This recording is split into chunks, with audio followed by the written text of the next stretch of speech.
I realize that a lot of things in this walk are just going to feel painful and uncomfortable until we can come to terms with like the fact that this world is much more wicked and deceptive than it actually appears to be.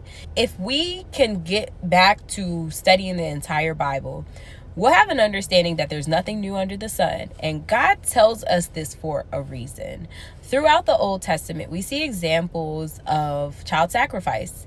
Basically, people were throwing their children into literal fire as sacrifice to different pagan gods, lowercase g. These pagan gods that they were sacrificing their children to were many times gods that were associated with wealth, associated with prosperity, and those types of things. So they were sacrificing their children, offering their children up as a sacrifice to then hopefully down the line obtain wealth, obtain financial prosperity, success, whatever else, whatever they were looking for, right? I have an understanding that just because people are not throwing their children in literal fire today, that doesn't mean that child sacrifice has ended. Child sacrifice is still occurring. And right now they are trying to repackage it and market it as feminine reproductive health, as women's reproductive rights, which it's not. Abortion is abortion. If we want to call a thing, we are sacrificing children. Whether it is the exact same thing that was done in the Old Testament or not, we have many different ways to sacrifice children today that will make you feel like it's not that bad. As I study and learn, I understood how much it grieves God for him to give us the gift of life and for us to just decide based off of our own selfish ambition, based off of our own determination as to whether or not we can parent this child, based off of our own sin, that now we're taking matters into our own hands to basically sacrifice the children that he has given us. I realize that these things are spiritual. When you are making sacrifices to a God, you are empowering that altar to continue to prosper in whatever it's sent to do. Just like the spiritual sacrifices that we make to God. The more I fast, the more I pray, the more I worship, the more I give to the poor, the more that I just engage these spiritual laws in the Spirit of God, I understand that I am also reaping blessings from God based off of me truly obeying his word. The same thing happens in the kingdom of darkness. The more you sacrifice to these evil idols, the more that we sacrifice our children, the more these idols, these evil altars are given power. So people want to make it seem like the conversation about abortion is overshadowing all other conversation.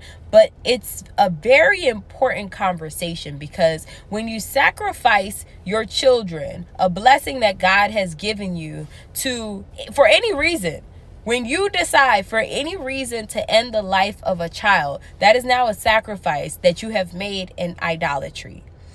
God hates idol worship. There are many ways that we are worshiping idols in this country. And I think in this election, more than anything, we have to really tap into the heart and the mind of God. What makes God cry? If he was to be here on earth, what would truly cause his spirit to feel grieved?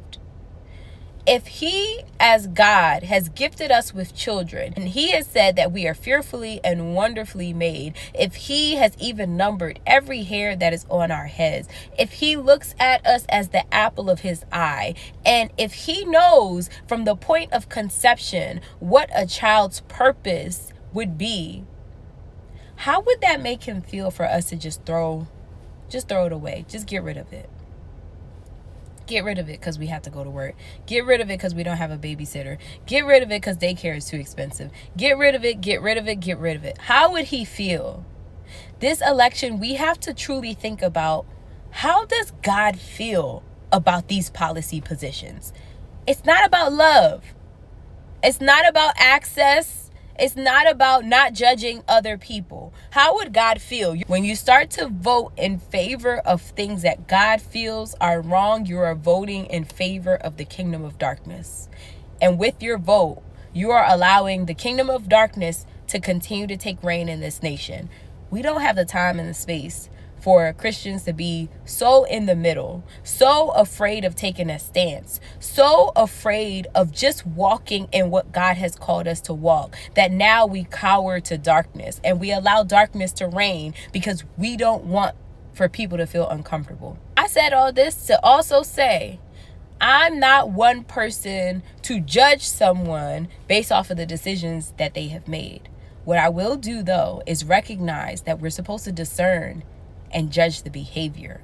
If the behavior is sinful, it is sinful. If God says that it's sinful, it's sinful. It doesn't matter if it's my best friend that did it. It doesn't matter if it was me that did it. It doesn't matter if it was someone that was close to me that did it. If God says it's sinful, it's sinful. So if a policy is aligning and accepting sin and calling it something that is good, that is a policy that's inherently wicked. We don't have the time and the space to empower evil altars because we have voted based off of personality. We don't have the opportunity in this country to continue to vote for wickedness and think that this nation is going to get better. For the nation to prosper, righteousness needs to reign. For righteousness to reign, we have to vote for policies that are righteous. It's simple, y'all. It may be uncomfortable, but surrender your vote to God. Surrender your vote to God and allow Him to actually guide the decisions that you are making in this election season.